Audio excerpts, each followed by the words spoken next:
Welcome to Core Concept HQ, where big ideas are simplified. We have a deep dive for you today that is truly foundational. It's a really extensive look at the single most basic human movement, one we rely on every single day, but often, just treat as an afterthought: walking. That's right. We are diving into Sarah Zahab's incredibly comprehensive guide, Walk Your Way Fit, your guide to better health, wellness, and vitality.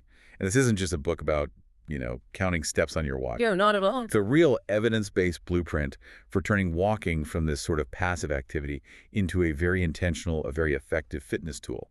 Zahab gives us the exact technical and motivational framework to really maximize our steps. And our core mission today, it really mirrors the author's whole philosophy. We are specifically going to pull out and highlight the multidimensional benefits of walking that exist entirely beyond the usual aesthetic goals. So we're not talking about weight loss or calorie counting here. Exactly. Not at all. Our focus is squarely on body positive health, on increased longevity, mental sharpness, and this is crucial, on building practical, injury-free technique and sustainable habits. And the source material here is just so strong. I mean, Zahab is uniquely qualified. She's not just a registered kinesiologist and a clinical exercise physiologist. Which is already impressive. It is. But on top of that, she was a former competitive race walker, a national champion even. So she doesn't just understand the science of the human body. She knows how to apply peak athletic technique to what seems like the simplest movement. This isn't just theory. It's technique tested at the highest level. And that combination, the clinical expertise and that high-level athletic background, that's what makes this guide so powerful. It grounds the most accessible activity walking in some really serious biomechanics and scientific research. Okay, let's unpack this. Let's start with what Zahab calls the infinite power of consistent steps. It's so easy to forget that walking is, it's the foundational human activity. For 99% of human history, walking was our transport, our necessity, our survival. We literally evolved to do it. Exactly. We evolved to walk long distances efficiently. But today, in our, desk-bound culture, it's often just seen as the easiest form of exercise, or just a way to get from the couch to the car. And because it's so basic, we completely underestimate its power for change. What's fascinating, and this is critical for building consistency, is what Joy Schulman of 99 Walks points out. She says we often focus only on the physical payoff. Right, like changes in weight or muscle tone. Exactly. And those things can take weeks or even months to show up. But the immediate, the non-physiological benefits, the improvements to your mind, your mood, your relationships, those show up right away. That immediate gratification.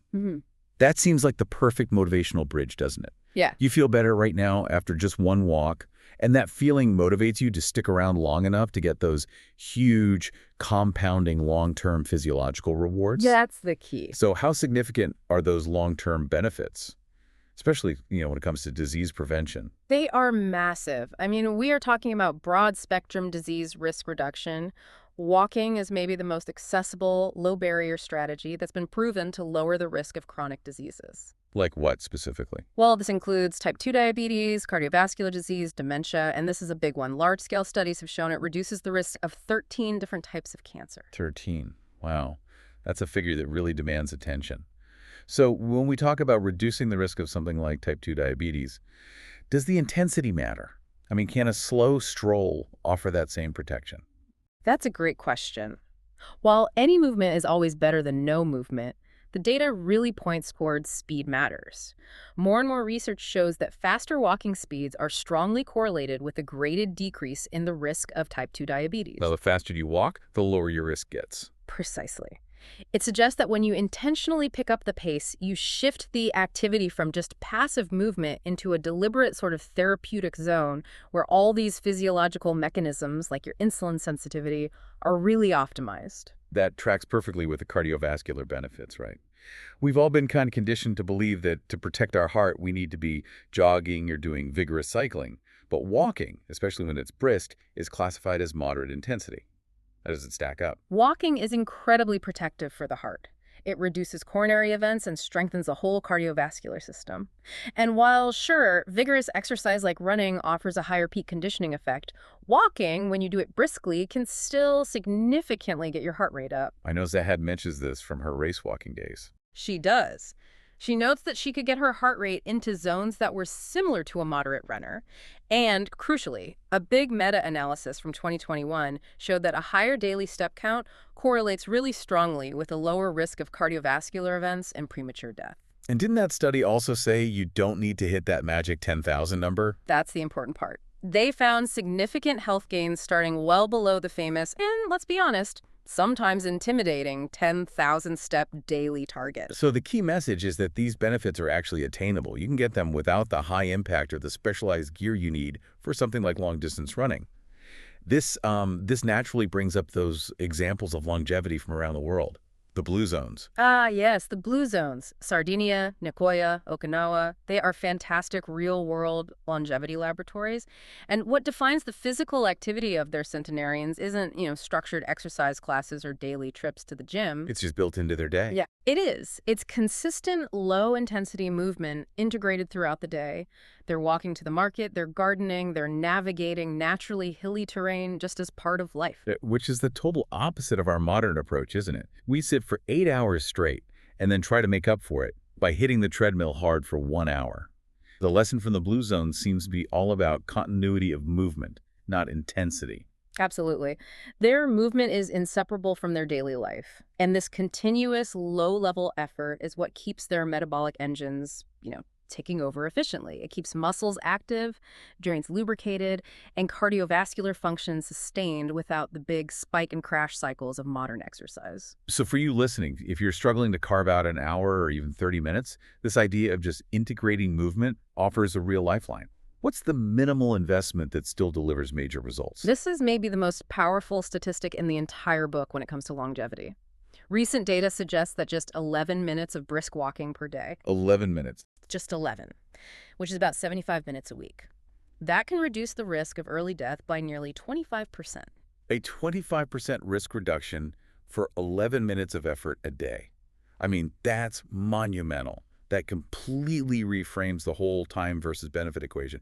It proves that you don't need these huge time commitments to see a real effect. It lowers the barrier to entry. It's undeniable evidence. If you can carve out less time than it takes to check your social media feeds, you are making a substantial, measurable investment in your health span. That focus on minimizing time is incredible. Yeah. But once we commit those 11 minutes, we're not just impacting our body, we're immediately impacting our mind, which is often the biggest hurdle for consistency, right? Absolutely. Let's shift from the physical to the really serious mental and cognitive lift that walking provides. The connection between physical activity and improved mental health is incredibly robust.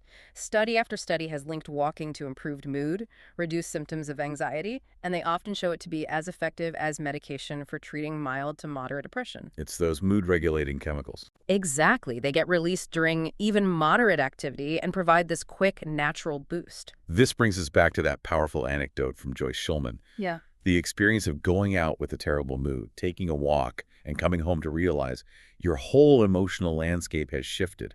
What's the mechanism behind that immediate change? Well, it's a complex interplay of neurochemistry. When you move, you increase the circulation of neurotransmitters like serotonin and norepinephrine, which are critical for mood regulation. And on top of that, rhythmic, moderate exercise helps reduce your levels of cortisol, the main stress hormone. So you're literally moving out of that fight or flight state. You are. That shift away from the stress response allows the frontal cortex, the rational part of your brain, to kind of regain control. You're literally changing your emotional state from reactive to regulated in just a few minutes. That quick emotional shift is just so critical for resilience. But beyond mood, walking is actually impacting the structure and function of the brain itself. Oh, absolutely. Walking literally boosts your brain power. Research from a few years back showed that walking significantly improves creative thinking. The change in environment and the low-level physical exertion primes the brain for, divergent thought. And it's not just about creativity, is it? It's about brain health. Right. On a structural level, other research found a surprising fact.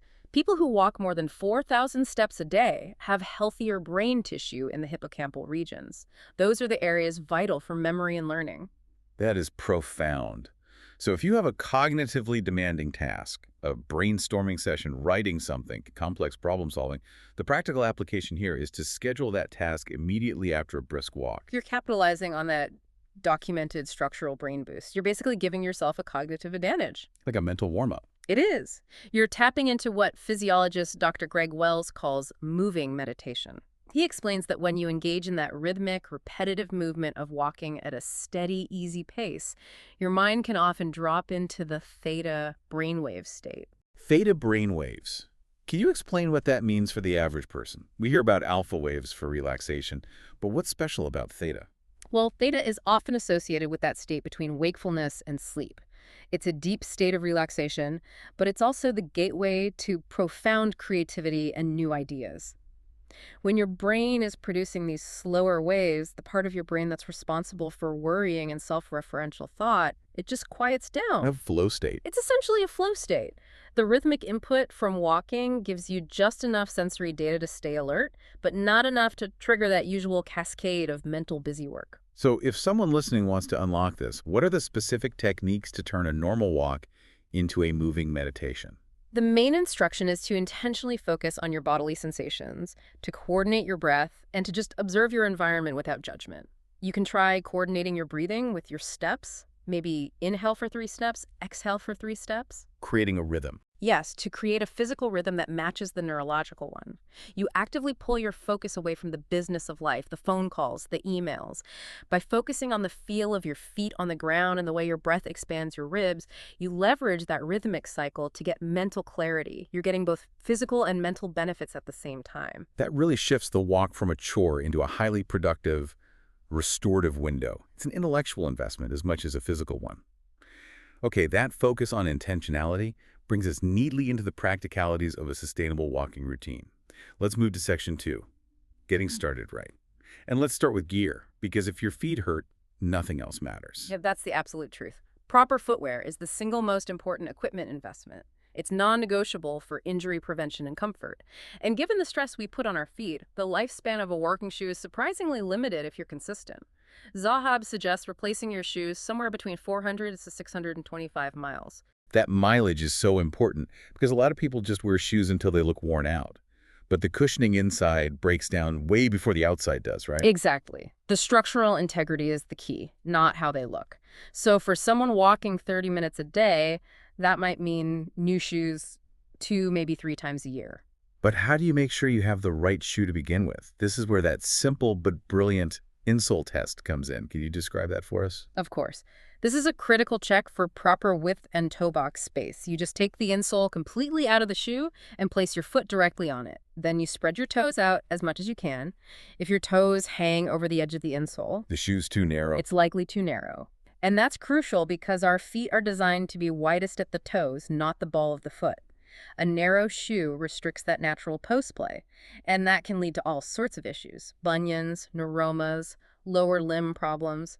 It just compromises your foot's natural shock absorption. Okay, so once we have the shoes, what about wearable trackers? They're everywhere now. Are they essential for this? They're a tool, not a requirement. For some people, they can be powerful motivators. If you're driven by objective data steps, heart rate, distance.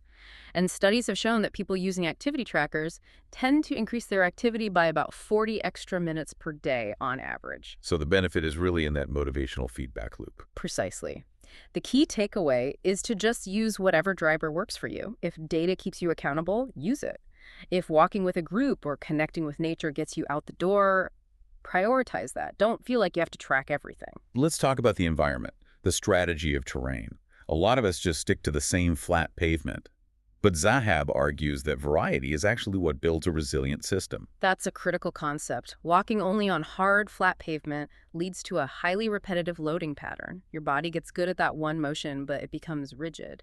Introducing varied surfaces, pavement, trails, grass, sand, hills, challenges your muscles and your proprioceptive system in different ways. And that makes you less prone to injury.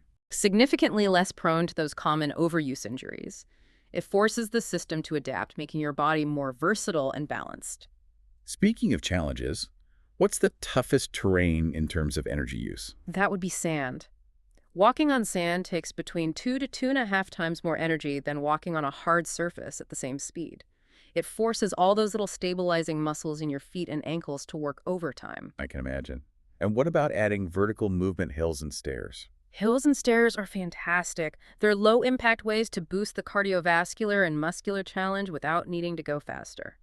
When you hit a slope, your whole system has to adjust. The muscles that propel you, especially your glutes, have to engage much more powerfully. It dramatically enhances your lower body strength. We talk about the mental boost of walking, but the book really emphasizes getting outdoors in nature therapy or forest bathing.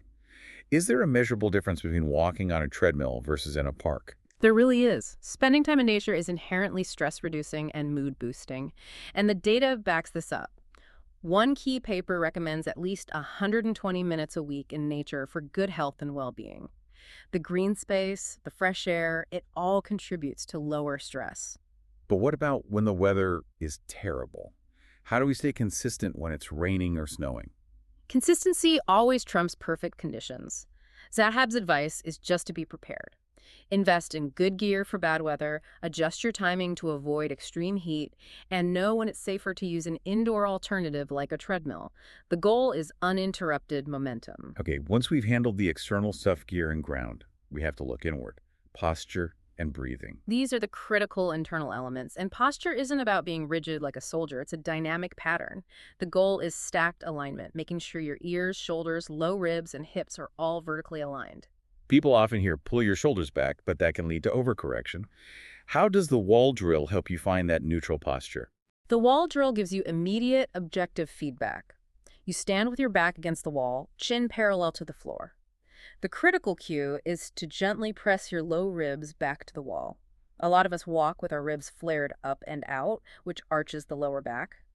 This drill helps reset that rib position and engage your core correctly. That makes a lot of sense. We're looking for stability, not stiffness. And speaking of stability, the book talks about the inverted T concept for single leg balance. Yes, and this is vital because we spend about 80% of our walking time on one leg. When you're standing on your right leg, for example, the goal is for your pelvis and spine to stay perfectly level, forming an inverted T over that supporting leg. But what happens if that T collapses? Well, if you lack stability, often from a weak gluteus medius muscle, the hip on your unsupported side will drop. This hip drop decreases your walking efficiency and puts a ton of shearing force on your knee and lower back. Mastering that inverted T is essential for injury-free walking. And finally, let's talk about breathing. Seems automatic, but when it's done wrong, it can sabotage everything. The focus has to be on quiet, efficient, diaphragmatic breathing. You want your rib cage to expand out to the sides and back. But the most critical instruction from Zahab is to avoid chronic core gripping. What exactly is chronic core gripping, and why is it so bad for walking? It's that constant, conscious bracing of your abs, which is often taught incorrectly as good posture. When you grip your core, you restrict your diaphragm's ability to move. This forces you into shallow, upper chest breathing, which uses your neck and shoulder muscles. That pattern is not only inefficient, but it's strongly linked to stiffness, neck tension, and even anxiety because it mimics a stress response. So the core should be stable but not rigid. Exactly. It should be reflexive and dynamic, not constantly forced. Okay, moving into section 3, we get into the practical mechanics. Once the form is right, how do we start moving faster and stronger? Let's start with the secret to efficient walking: fascial economy. This is where we shift our thinking. Instead of seeing the body as just a machine of contracting muscles, we see it as a sophisticated spring.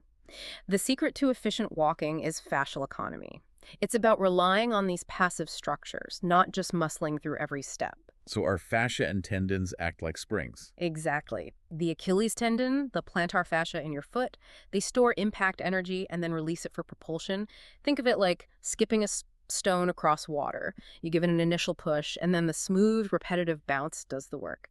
Moving fascially is economical movement. It's less tiring and less prone to injury. So if we're using that natural spring, how does that translate into the actual gait cycle? Where are the main drivers for propulsion? Walking is this continuous cycle of absorbing force and then propelling yourself forward. After your heel hits the ground, you move into that single leg stance. Then comes propulsion. The primary muscles that drive you forward are the gluteus maximus, your main butt muscle, which provides the power to drive your leg behind you, and your calves, which give you that final explosive push-off through the toe. And the upper body is key for momentum. But a lot of people get the technique wrong, right? They kind of punch their arms forward. That's a common mistake. You don't want to punch forward. The goal is to keep your arms bent at a sharp angle, between 45 and 90 degrees, to make your body more aerodynamic. The real forward momentum comes from the powerful backward drive of the elbows. The elbows, not the hands. Right. Driving the elbows back engages the big muscles in your back and creates this strong reciprocal slingshot effect that propels you forward and balances your lower body's rotation. That backward drive seems key for speed. But if we want to walk faster, the natural instinct is to take huge strides. And Zahab warns against that. She really emphasizes avoiding overstriding. That's landing with your foot way too far in front of your body. When you do that, your foot acts as a literal brake against your forward momentum. It stops the smooth rhythm and sends a lot of shock up your leg, which raises your injury risk. So you want to land with your foot basically underneath your body. Directly underneath your center of gravity. That's the optimal spot. So if bigger steps are a brake, how do we actually increase speed effectively? It's all about rhythm, not raw stride length. A famous race walking coach, Roger Burrows, says faster walking requires maintaining a quicker rhythm or cadence. You do this by focusing on a quick, shorter stride and increasing how often your feet turn over. It takes endurance, but it's much safer and more efficient than trying to lengthen your stride. What are some drills we can use to practice this? Zahab suggests using some race walking principles. Start by making sure your arms are bent.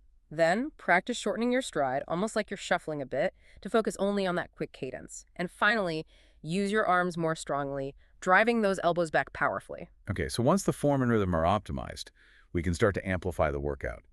How do we make sure walking hits that moderate or vigorous intensity level? Intensity definitely counts, and one of the most effective strategies is interval training. This just means adding short, intense bursts of very fast walking, say 30 to 60 seconds, followed by a longer recovery period of slower walking. The bigger bang for your buck.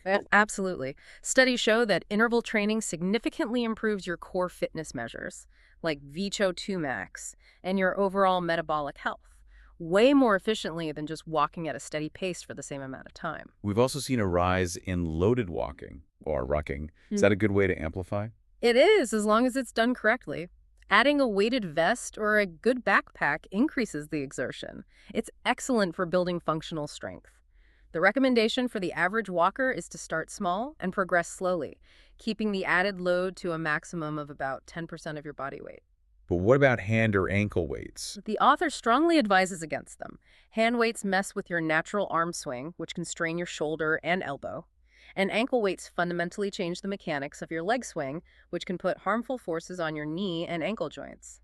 The load needs to stay centralized, close to your core. This brings us to a crucial point. Walking alone isn't enough for complete physical health. What's the single most important complement to walking? Strength training. This is just a non-negotiable truth for longevity. As we age, we all face sarcopenia, the loss of muscle mass and strength. Walking is great, but it doesn't provide enough resistance to fully counteract that.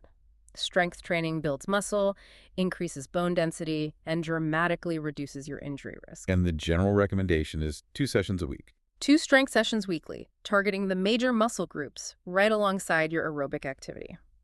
So for a dedicated walker, what are the most functional exercises? We don't need to be bodybuilders. No, we need movements that mirror the demands of walking. The focus is stability and propulsion.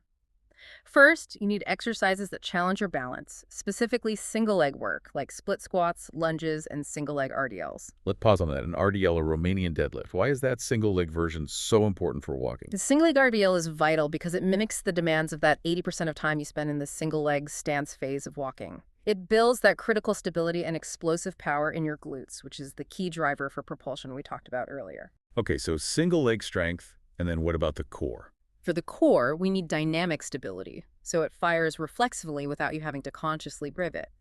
That means moves like the bird dog, planks, and the dying bug. These train your deep core muscles to stabilize your spine while you're moving. And finally, the foundation, our feet. Can't forget the feet. Zahab recommends foot-strengthening exercises like the short foot exercise. This involves consciously shortening your foot arch without curling your toes. A strong, active foot gives you a solid, spring-like connection to the ground. These 3 things, single leg strength, dynamic core stability, and foot strength, are the perfect complement to a walking routine. That focus on strengths brings us perfectly to our last section, making walking sustainable. Because the best technique in the world is useless if you don't stick with it. For someone with a busy schedule, what's the immediate payoff of short, frequent walks? The power of small bouts is immense. We have to dismantle this myth that exercise only counts if it's an hour long. Short, frequent walks are highly effective. Zahab references a key study where people who walked 20 minutes 5 days a week reported 43% fewer sick days compared to a less active group. 43%. It's a huge return on a small time investment. It is. It shows that consistency and frequency, even in small doses, build a resilient immune system. And one of the easiest ways to integrate these small bouts is through post-meal movement. Can you elaborate on the metabolic benefits of that short walk right after a meal? It's a low-effort powerhouse. A short, low-intensity walk, just 10 to 15 minutes, aids digestion and helps manage your blood glucose levels. By moving, you encourage your muscles to soak up glucose from your bloodstream, which prevents those big post-meal blood sugar spikes. And for overall consistency, to avoid that boom-bust cycle of going too hard and getting injured, what's the rule of thumb? You have to respect your body's adaptation rates. The key is to follow the 10% rule. Aim to increase your total walking volume or distance by no more than 10% per week. Why 10% specifically? It's directly related to the time it takes for passive structures, your tendons and ligaments, to adapt. Muscles adapt quickly, but tendons, which have less blood flow, need weeks to get stronger. If you jump your mileage too quickly, you overload those structures, and that's when you get overuse injuries like shin splints or tendinitis. That makes a lot of sense. Now, the book has fantastic practical tips for daily life, especially when walking involves managing pets or kids. Let's start with dog walking. Dog walking, while it's great, often introduces a lot of asymmetry, especially if your dog pulls. So the goal is to promote balance. Zahab advises using tools like harnesses to encourage loose leash walking, and most importantly, to alternate the hand holding the leash. Why is switching hands so important? Because walking is a contralateral movement. Your left arm swings with your right leg. If the leash is always in your right hand, pulling you, it disrupts that natural core rotation and puts repetitive strain on your right side. Switching hands balances those forces out. And for parents pushing strollers, the advice is mainly about protecting the lower back. Yes. Most people unconsciously lean forward at the hips to push the stroller, which puts a lot of strain on the lumbar spine. The correction is to maintain an upright, tall posture and actively avoid leaning at the hips. You want to push with your legs, not hang on your lower back. And just like with the dog leash, alternate the hand pushing, allowing the free arm to swing naturally. These modifications are so important because pain is often what makes people inconsistent. Yeah. This brings us to injury prevention and recovery. Right. Zahab highlights common issues like shin splints and knee pain, which are almost always overuse injuries, and what that means from a capacity standpoint. Is that the demand exceeded the body's ability to handle it? Exactly. The walking load exceeded the tissue's ability to adapt and recover. So the prevention strategy has to focus on increasing that capacity. That means proper form, the 10% rule, and especially that complementary strength training we talked about. And if an injury does creep up, what's the best approach to recovery? Well, rest and sleep are foundational, but for immediate post-walk recovery, active recovery is highly beneficial. That just means doing some low-intensity movement, like a slow, gentle walk or light stretching, right after a vigorous session. It promotes blood flow and helps reduce soreness. What about tools like foam rollers? Their direct physiological impact is sometimes debated, but their psychological and indirect benefits are undeniable. Foam rolling can reduce perceived soreness, and the deep pressure can actually reduce stress hormones and boost mood-lifting hormones like dopamine and serotonin. If it makes you feel better, it helps you stick with it. To wrap up the practical side, Yeah. how can someone track their progress beyond just steps? What's the best objective measure of improved walking fitness? The time trial assessment. This gives you real, objective evidence of improvement. You pick a short duration, say 10 or 20 minutes, and walk as fast as you comfortably can. Then you redo that same time trial every couple of months under the same conditions. And progress is just covering more distance in that same amount of time. Exactly. If your fitness is genuinely improving, you'll go farther. That objective data measuring your speed and endurance is a much more meaningful and motivating metric of progress than just stepping on a scale. It confirms that all your work on form and strength is actually paying off. We've covered a truly tremendous amount of ground today. From the immediate neurological benefits of a single walk to the specifics of gluteal propulsion and fascial economy. I mean, the major takeaway from Sarah Zahab's Walk Your Way Fit is that walking is so much more than just exercise. It is. It's an incredibly powerful, multifaceted tool for longevity, for mental acuity, for building bone density, and for community connection. The blueprint she provides is simple, but it demands intention, doesn't it? It does. Consistent effort through small daily bouts of movement, absolute attention to proper form and breathing mechanics, leveraging the body's natural fascial economy to walk efficiently, and maybe most crucially, complementing that aerobic work with focused, functional strength training to build capacity and prevent injury. So what does this all mean for you, the listener, as you integrate these ideas into your daily routine? I'd say consider this. The next time you head out for those 11 minutes or more, try to use that concept of moving meditation we explored. Leverage that rhythmic, repetitive motion to drop your mind into those creativity-boosting theta brainwaves. Don't let your walk time just be transportation or a distraction. Let it be productive time for your mind, too. Exactly. Your walk time can become your single most creative and insightful period of the day. A powerful physical and mental reset that lets you problem solve and ideate at the same time. Don't just move your body, move your mind, and see what solutions the pavement or the trail or the treadmill can provide. Thanks for listening, and don't forget, at Core Concept HQ, we simplify powerful ideas to help you live smarter. See you in the next summary.